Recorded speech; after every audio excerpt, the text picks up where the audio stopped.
watching the Hustle and Know Entrepreneurial Experiences book discussion.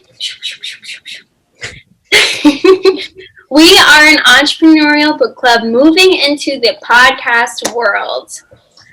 Joining us today is myself, Julie. I'm the host, striving entrepreneur with a passion for knowledge. And joining us, we also have Joseph Warren, co-owner of Financial Planning HQ. And then, of course, our producer, Shawn Townley. He's speaker, entrepreneur, consultant, and geek. Today, we will be discussing the book, 100 Side Hustles, Unexpected Ideas for Making Extra Money Without Quitting Your Day Job by Chris Guillebeau. So, without further ado, let's get started. Okay, team, thank you for joining us today. And let's start, what's this book about? In one word or sentence. I don't know why I even say that anymore. It's never one word or sentence. So give me your synopsis of the book. If you were the author, what is the main point you would want the reader to take away from this book? Let's say I have Joseph go in the hot seat this time. Every time. It's no surprise anymore. Well, Shawn went first last time, so I was like, let's pick Joseph. Actually, I didn't. Oh, Joseph. Okay, I love it. One word. That's really hard for me. I like to use a lot of words. But I would say a phrase in this book that I love is diversify your income. So whether it's turning something that you love, a labor of love, into money, the internet allows you to provide value to people all around the world by selling products, ideas, videos. I think one of the best ones was the one who did the sourdough bread. I like that one. The lady who sold a video on how to make sourdough bread because everyone around her was having trouble making it. And she just made a video, spent a few months doing that, and ended up making like $86K that year. And she was like working as a janitor before that, part-time, not making a lot of money. So it shows like there's power in the internet to find some niche, something that interests you or just something that you know will make money, and then start offering it out there in the internet, experiment, see what works, and you can diversify your income, that was what the idea that I love. Diversify your income. Ooh, I love that, Joseph. Nice. What about you, Shawn? What do you think? I won't be able to stick to one word, but I'll stick to a phrase. Promote the podcast. That's what this book's about. Oh, the Side Hustle School podcast. I've been listening to it, and basically this is a podcast that's been compiled into a book. Yeah. Okay, you know what? It took me a second to get that. I totally got your jab. It was a total jab, but it's true. And I mean, I guess I'll get into like the dislikes part, but since Shawn already kind of threw it out there, I will say that. Okay, well, I'll go to that later. Basically, Shawn's right. This whole book is about 100 different side hustles, and that's all he says. And at the end of each chapter, he says, look at all these stories he says were featured on his podcast, because then once he said they were featured on his podcast, he said after that happened, their sales grew up even more because they got more promotion. So he was definitely promoting his side hustle podcast. And then he also included, for more information, look at sidehustleschool.com/whatever the topic was. But when I did that, I looked at a couple and I didn't really find a lot of great information on there. No offense to that guy. And that could just be, I don't know, maybe this book, I don't remember when it was written, but I feel like it wasn't that old. So not sure about that, but. Where did Joseph go? Oh, there he is. Are you playing peekaboo, Joseph? Peekaboo. I was looking up sidehustleschool.com and it shut me off. No. Oh, he was trying to do his research live. Good God. Well, at least he did it. He didn't just blow it off. At least he read this book. Yay, Joseph! I read. Okay, well. A lot of words. A lot of words, a lot of stories. Literally 100 stories. Like, I guess if I had to pick a main thing that the author wanted you to take away, I would say the common themes that I kept hearing throughout every story, or almost every story, was basically you need to specialize, so a niche market, and branding. Like, you have to market, basically, and you have to create a brand. Like, anybody can just sell water bottles, but if you don't have a story and a brand backing your water bottles, then nobody's going to buy it or care. It's irrelevant. So I would say those are the two main concepts that this whole book, I think he was trying to relay, So, okay, moving on. Tell us what you liked best about the book and what you disliked about the book. So, how about we start with Shawn on this one again? Because he's already fueled. I see it. All right, I'm going to say the positive on this one is that the dude got me to listen to his podcast. I mean, it's still in my feed right now. I'm about to delete it because literally the podcast is commercial, build up. He talks for a little bit. He may rehash it. Like, I talked about this in my book. Now we're going to go back and check with him again. And then commercial. I mean, his actual meat in that podcast, maybe 2 minutes. Oh, really? I was going to ask the length. So, wow. It's short and it's daily, but it's a sell. It's a sell, right? I mean, he doesn't have people on. He doesn't do interviews. He has the people come in and do like a soundbite, but he doesn't. And so I'm like, and it's the same commercial. It's not like he's even mixing it up. So it's like every day I'm hearing the same thing over and over again. So positive. He got me to, he promoted his podcast. But I can tell you now, every day I hear him until I take him out of my feed tomorrow, I like the book less and less. Really? Are you finding that the story, the way he described the stories in the book, is it the same as the way he describes the stories in his podcast? Like the exact same? I mean, it almost feels like literally he took a podcast and made 100 chapters in a book and took out the promotions, obviously. But I mean, he may have spent a little bit more time on them, but the stories are the same. He's still talking about the same people. Yeah. I see. I mean, and so I was a little disappointed, all right? I mean, in the fact that I'm like, dude, I mean, obviously it's working for him. I mean, because he must have a big following and all that kind of stuff, but I'm like, not my cup of tea, man. There were a few good stories that I was interested in, but, then I put my Julie hat on and I'm like, okay, well, let me break it down. And he does some breakdowns on some of these, but it's like still pretty high level stuff. It's not, here's what you got. It's like, oh, I baked a bread. Next thing I know, I'm making $80,000 a year. That's not kind of how it happens, right? There's some steps in between.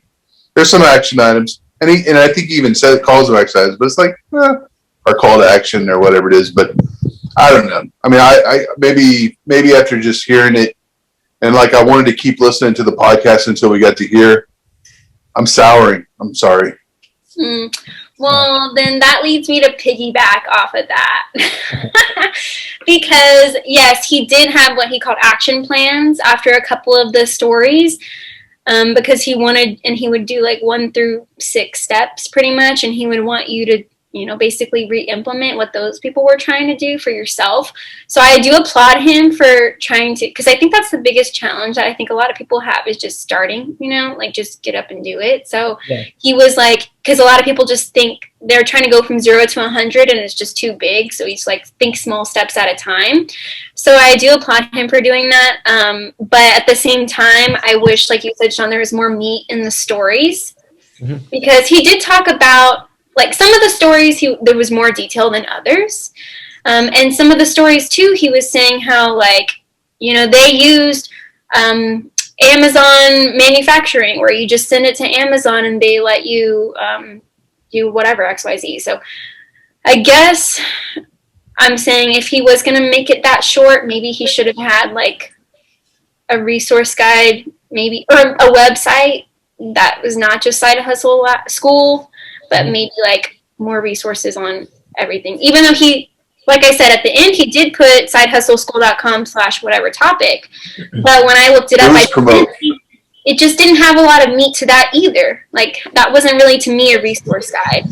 But so I hear what you're saying. I think if you'd have had, 30 stories, but really kind of dug into them, and showed the diversification and what it really took, and the want to and all that kind of stuff, the drive, that would have probably had more value to me instead of like, oh, and then this one did this, and then this one did this, and then this one did this. It's like, okay, I got it. Yeah. Yeah, at the same time, everybody loves good stories, and it's a very motivational book because you're like, wow, all these people are doing it and they're making all this money. And I think also, the main point is also that you don't have to quit your day job. Pretty much all of these people did not quit their day jobs when they started it. And some of them eventually did, and some of them are still working their day jobs today, and they didn't want it to be a full-time. So I think that also gives hope and motivation to people to start something, even because most people think I don't have the time. But then also I was kind of rereading Doing the Impossible by Patrick Bet-David. And in that book, he talks there's an action item where he's like, write down all the hours you have in a day and what you do in those hours. So it's like, okay, you sleep 8 hours a day times 7 and mark that down. So you really get to evaluate where your time is going. So I thought that's a really good exercise for me to redo to see where my time is going, and also, help you make time for certain things. So but that's just a random side note. Okay, what about you, Joseph? What did you like and dislike about the book? What I like? Okay. I agree. I think he could have boiled this down. It's maybe because we just read Essentialism, but I would like 25 side hustles. I think that would be much better. 25 side hustles, or maybe 30 at the most. But it was too much randomness. And then because that's the case, I wonder if the book was meant to be read oh, this is what I'm interested in, and you just find it.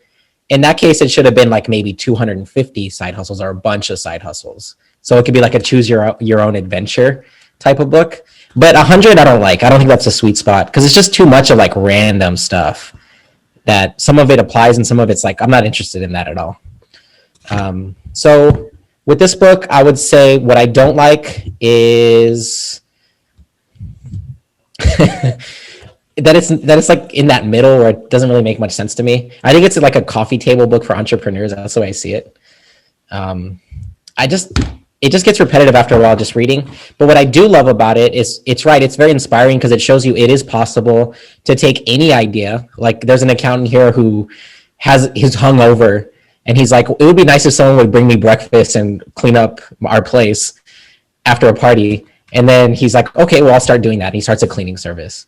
So it's really inspiring to see wow, any idea you have, if you put action towards it for a while, you can make money off of it. Mm-hmm. It really shows that there's a lot of possibilities out there, and it doesn't help you to boil it down. So I almost wonder if it should be a choose your own adventure. Oh, this is interesting, but I'm not so interested in the, sorry to my feminists, but the smash the patriarchy jewelry one or some other.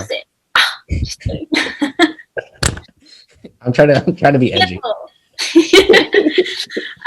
Well, I do want to piggyback off that a little, Joseph, because this leads back to what I was saying at the beginning, where his main concepts, I think what people should take away is the branding is important, because obviously there's a million cleaning services out there. That wasn't the issue, that there was a lack of a service, but the accountant, decided to brand specifically to people who threw parties, who are hungover, who don't want to clean their house. Yeah. By the way, not my cup of tea.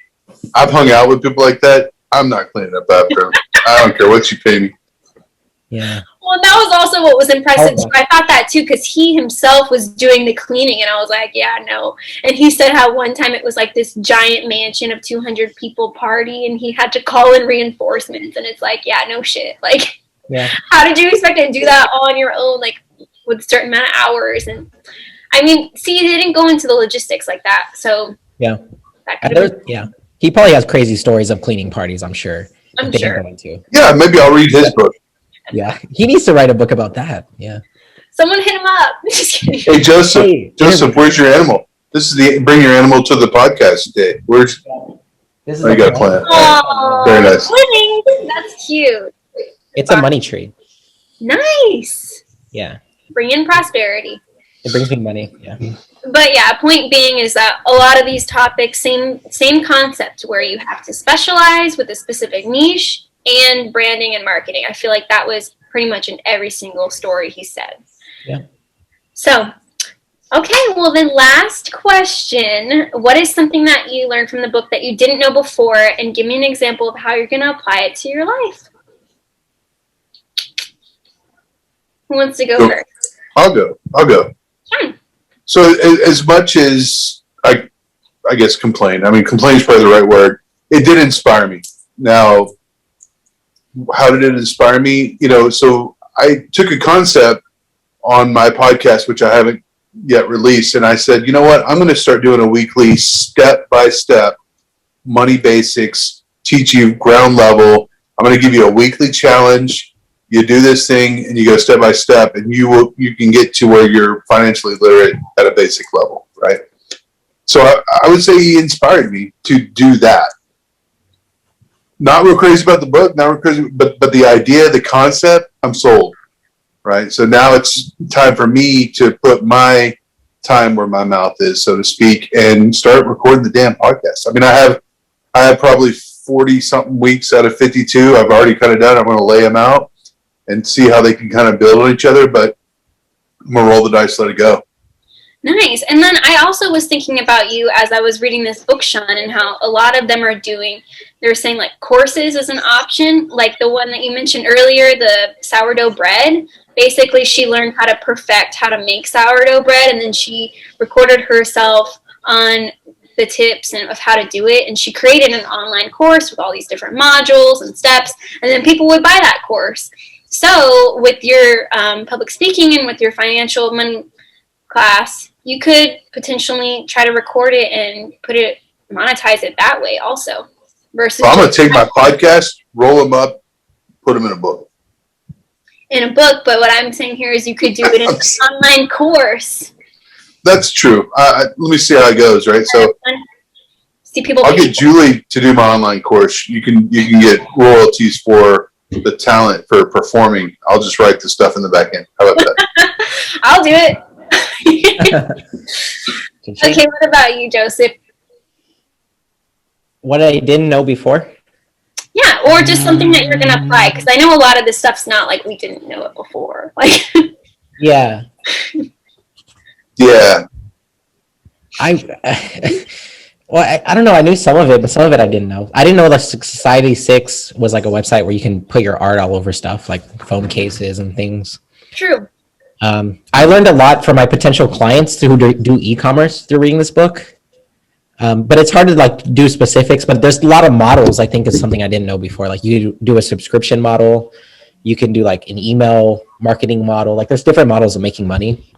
Or like there's no paid ads. Like the Side Hustle School Guide could be like, if you pay money, you don't have to listen to these annoying ads all day. I'll just get right to the point. That would be a nice option. Great tip. And so, okay, so I knew some of it. When am I going to start applying? I want another source of income that doesn't require my time. I've been working on that for a while, and I haven't gotten a lot of hits. Trying to sell shirts and stuff, but I think it takes being more experimental and spending more time on it, more focus. And then the marketing is a huge part of it. So I think focusing on like, how am I going to market this? What is the market really? Or maybe even starting with the market, like saying there's a need for this.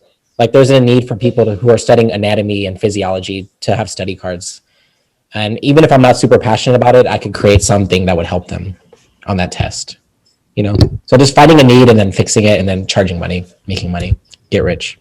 Exactly. But I thought of that option too when I was reading this book too, because I remember you saying how you were wanting to sell those t-shirts. Mm-hmm. And that, like I was just saying, there's the option of basically buying your product in bulk, of course, and then sending it to Amazon warehouse. And then as orders come in, they're shipping it out to the people. So you basically do nothing. You just have your product. Now, you could easily do that and just focus on the marketing so you're not overwhelmed with now having to worry about shipping and all that jazz. So that could be an option for you, but then just think about who you want to sell your shirts to directly and come up with creative ways to market to that specific audience. So let me ask you this, Joseph. When you're because I've seen you a lot outside of this podcast and from Toastmasters and stuff. When you're just being casual, the way you dress, is there a stylish shirt that you would wear that you could automatically create a niche and say, look, financial advisors, when you're just chilling, being casual, this is the financial advisor casual look. It's a Hawaiian shirt, whatever it's going to be. Just promote it to that very narrow kind of, there's a lot of financial advisors out there, man. So you're like, I know you, I know what you do. And when you're going to sit back and have a nice adult beverage or whatever, do your CBD or whatever, you just want to sit back on the patio and look like this. Yeah. And just promote that. You just gave me an idea. Maybe like financial themed shirts with like funny financial puns or something could work. That's like the baseball one. The guy, they sold baseball quote apparel type stuff. And then same thing, or like how Shawn was saying, you could create like a apparel for a specific niche, like the guy who made the overalls and sweatpants overalls. I want to see these. I have not found an image of this yet. Yeah. Did you Google it? I haven't looked it up, but I'm not. I didn't write down the company name, but because I'm not gonna buy that. But by the way, that did show up on the podcast. Is there anything in this book you're like, I would buy this, I would sign up for this service from any of these side hustles? I would probably hire the guy to come clean up after my party. That sounds dope. Yeah, I would do that. Right. I agree. I think the Japanese one where they deliver it. Japanese candy, like that was pretty smart. I like that one. Yeah. Order candy from Japan and sell it. Yeah. Or anything from another country, like another food, like Belgian chocolate, I would buy that. I've saved it, but I've never like wanted to spend my money on it. But there's this company that's what they do. Every month they send you a variety of different snacks from like a specific country that's international. Yeah. Yeah, and it'll be from like the World Market. Yeah, no. That's a good idea, though. That's a good idea. Just take it from World Market. World Market and send it. No, no, but they'll do man. And chips. Don't give away all your secrets to YouTube. No, it's fine. Remember, I always think of that quote, like, even if somebody does the same type of company, sells the same product or whatever, it doesn't mean they're going to run it the same way you will. Which is another thing that they say in the book is what makes you stand out is your customer service level. Ooh, yeah. Which goes with your branding. Yeah. So, but he just said he didn't want to do anything and make money. Okay, well then. But that's still part of it. Like, it's still like hiring someone to do it who will do a good job. If there is, because people will call at some point. There may be some. So you're going to have your assistant there running your company while she's, taking care of clients coming in? It would be a different assistant, probably a virtual assistant. Ooh. Now we're getting back to the 4-hour work week. Look at you. Yeah. Mm-hmm. Well, and that was actually another example in there was the girl that did the Christmas cards or the Christmas letters from Santa. Yeah. And then she started doing it all herself, and then she realized, like, this is kind of a lot. Let me charge more for specialization. And then she hired, same thing, a virtual assistant to write the letters for her, so she didn't end up doing anything really. Yeah. Like shipping them out. But anyways, then the other option you could do, Joseph, for just virtual is going back to the courses. A lot of the examples where they had the courses, it's you already made them, you already videoed them, and if it's a topic that's going to kind of withstand the times, then you just cash in on that because it's already one and done type of deal. Yeah.